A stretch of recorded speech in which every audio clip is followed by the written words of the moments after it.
O governo do PT demonstra mais uma vez seu viés ditatorial, apoiando a vinda de Vladimir Putin, que possui mandado de prisão expedido pelo Tribunal Penal Internacional ao Brasil. Este é o Visão Libertária, sua fonte de informações descentralizadas e distribuídas. Nos últimos meses, uma importante questão diplomática tem sido levantada, não só em terras tupiniquins, mas também no estrangeiro. A grande dúvida é: será que Vladimir Putin, o ditador russo, poderá vir ao Brasil para a cúpula do G20, que vai acontecer em novembro deste ano, no Rio de Janeiro? Afinal de contas, e como bem sabemos, o ditador russo está na lista negra do Tribunal Penal Internacional, ou TPI, também conhecido como Tribunal de Haia, por conta de crimes de guerra cometidos na Ucrânia contra crianças. Isso, na prática, implica dizer que existe contra Putin um mandado de prisão expedido pelo tribunal e que, em tese, vigora em todos os países signatários de seus acordos. Entre eles, é claro, o Brasil. É por isso, inclusive, que o cagão do Putin cancelou sua viagem à África do Sul em meados de 2023 por ocasião da reunião dos BRICS. Havia o risco real de que ele fosse preso imediatamente ao desembarcar por lá. Por isso, Putin preferiu ficar na segurança de seu bunker em território russo mesmo. A verdade é que, após a expedição de seu mandado internacional de prisão, Vladimir Putin viajou apenas para países que não fazem parte dos acordos do Tribunal de Haia, como o Quirguistão e, mais recentemente, a Arábia Saudita. Isso, contudo, não responde à pergunta levantada no início deste vídeo. Uma vez que o Brasil é, atualmente, governado pelo PT do Lula, será que existe realmente o risco de que o ditador russo seja preso caso pise em terras tupiniquins? Bem, dado o histórico do Lula, é pouco provável que isso aconteça.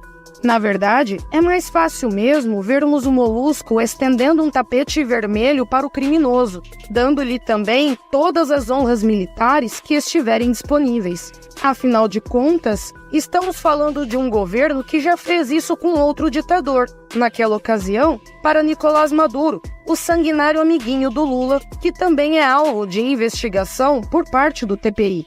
É possível, inclusive, que aquele tenha sido o momento mais baixo de um governo mais do que rasteiro. E se o histórico do Lula levanta suspeitas a respeito do tratamento que será concedido a Vladimir Putin em terras brasileiras, os pronunciamentos dos diplomatas do governo não nos deixam qualquer dúvida a esse respeito. Veja, por exemplo, as afirmações proferidas pelo ministro das Relações Exteriores do governo PT, Mauro Vieira, tratado por muitos como um grande diplomata, experiente nesse tipo de questão. Em entrevista à BBC News Brasil, o ministro afirmou, basicamente, que as portas do Brasil estão abertas para o criminoso de guerra. Nas palavras de Mauro Vieira, se ele quiser vir, nós estaremos muito contentes que esteja presente e nas reuniões do Brasil. Quanta alegria em receber um ditador sanguinário, não é mesmo? Mas e quanto ao vínculo do Brasil com o TPI? Putin não deveria ser imediatamente preso ao pisar aqui? O ministro responde a esse questionamento de uma forma mais do que clara. Nós não tomaremos nenhuma iniciativa para que isso aconteça. Na prática, Mauro Vieira está muito bem afinado com seu chefe, um molusco de 9 dedos. Acontece que o próprio Lula já havia afirmado algo semelhante, alguns meses atrás. Questionado sobre a possibilidade de Putin ser preso no Brasil por conta de seu mandado internacional, o ex-condenado afirmou: "O que eu posso dizer é que, se eu for presidente do Brasil e se ele for para o Brasil, não há por que ele ser preso." É aquela história. Na cabeça do Lula, não existem instituições nem um sistema republicano que precisa ser respeitado acima de suas próprias vontades pessoais. Ele é o imperador do Brasil, então o que ele disser se torna lei. Só que essa declaração pegou tão mal para o molusco que ele precisou dar para trás, logo na sequência. Obviamente, as declarações de Mauro Vieira também repercutiram muito mal, tanto no Brasil quanto no exterior. Por exemplo, Runo Tarfusser, ex-juiz do Tribunal de Haia, afirmou que o Brasil não deve se prostrar diante de ditadores pequenos, médios ou grandes. Isso seria puro oportunismo político, nas palavras do renomado jurista. Bem, eu não sei dizer se o governo brasileiro se prostra diante dos ditadores.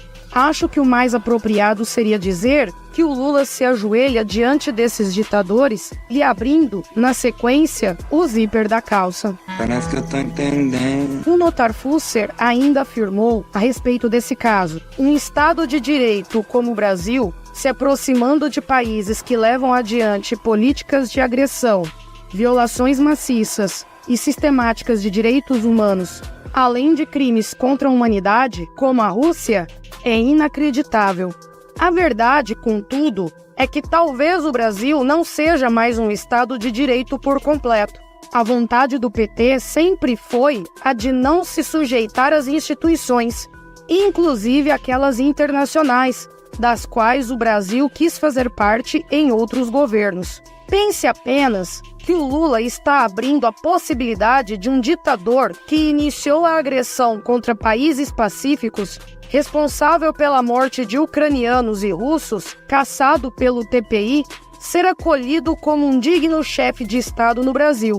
Chega a ser difícil encontrar palavras para definir quão lastimável é esse cenário. Mas o histórico do Lula realmente não deixa dúvidas a esse respeito. Pense que, em maior ou menor grau, o Molusco já prestou vênias a sujeitos como o citado Vladimir Putin, além de Xi Jinping, Nicolás Maduro e Daniel Ortega. Todos esses têm, em comum, as mãos sujas de sangue inocente, fruto de incontáveis anos de perseguição a seus opositores e a povos de outros países. Na verdade, em muitos casos, Lula e os governos petistas são responsáveis por financiar essa corja criminosa. O fato é que o próprio Molusco sonha em ser ele mesmo um ditador do tipo, controlando um governo contra o qual não existe uma real oposição que não seja condenada ao paredão. Chega a ser engraçado lembrar dos isentões que fizeram o L em 2022, sob a alegação de que Lula era mais democrático e também mais diplomático que o Bolsonaro. Que grande piada! O governo do corrupto de 9 dedos não apenas é uma ameaça maior à democracia que o governo do capitão, como também se aproxima de tudo que existe de mais ditatorial no planeta. De qualquer forma, contudo, essa é uma tendência que acaba sendo comum a todos os estados, embora seja mais destacada em governos ditatoriais de esquerda. Trata-se do alinhamento entre diferentes máfias estatais, com vistas a aumentar seu próprio poder, para oprimir ainda mais sua população. Não tenha dúvidas, o grande objetivo por trás da aproximação do governo petista com regimes ditatoriais, como o russo e o chinês, é consolidar seu próprio poder. Assim, transformar o PT, ele próprio, no grande partido único do Brasil. E se você quer entender por que, na prática, o Partido dos Trabalhadores é o grande representante do comunismo em terras tupiniquins, recomendamos o vídeo O PT é o verdadeiro Partido Comunista do Brasil. Link na descrição. A verdade é que, onde quer que seja instaurado um governo de esquerda, aí haverá um total apoio ao cometimento e ao acobertamento de toda sorte de crimes contra a humanidade. Foi assim nos outros governos petistas, será assim desta vez. Para todos os que acreditaram que a coisa seria diferente, vale a nossa salva de palmas e uma indicação para o troféu Ingenuidade de 2023. Infelizmente, os problemas envolvendo a vinda pacífica de Vladimir Putin ao Brasil, sem que recaiam sobre ele as consequências devidas, não se restringem apenas ao constrangimento que todos nós sentiremos. O Brasil, certamente, pode acabar sofrendo algum tipo de sanção, por conta dessa inexplicável queda ideológica que Lula e sua gangue possuem em relação a ditadores cruéis e sanguinários. O fato é que, como podemos perceber, nem mesmo acordos e tribunais internacionais conseguem evitar esse tipo de cenário patético e lamentável. Basta que um país seja governado por um sujeito desequilibrado como Lula para que todos os tratados sejam jogados para o alto em favor de uma ideologia criminosa. Infelizmente, por conta da eleição desse ex-condenado, o Brasil será mais uma vez tragado para o limbo ditatorial da diplomacia internacional. Obrigado por sua audiência. Este artigo foi escrito por Quintessência e revisado por historiador libertário. Escreva artigos você também. Acesse visãolibertaria.com. Se você gostou do vídeo, compartilhe em suas redes sociais. Caso deseje ser avisado de outros vídeos, inscreva-se no canal e depois clique no botão da campainha. Até a próxima!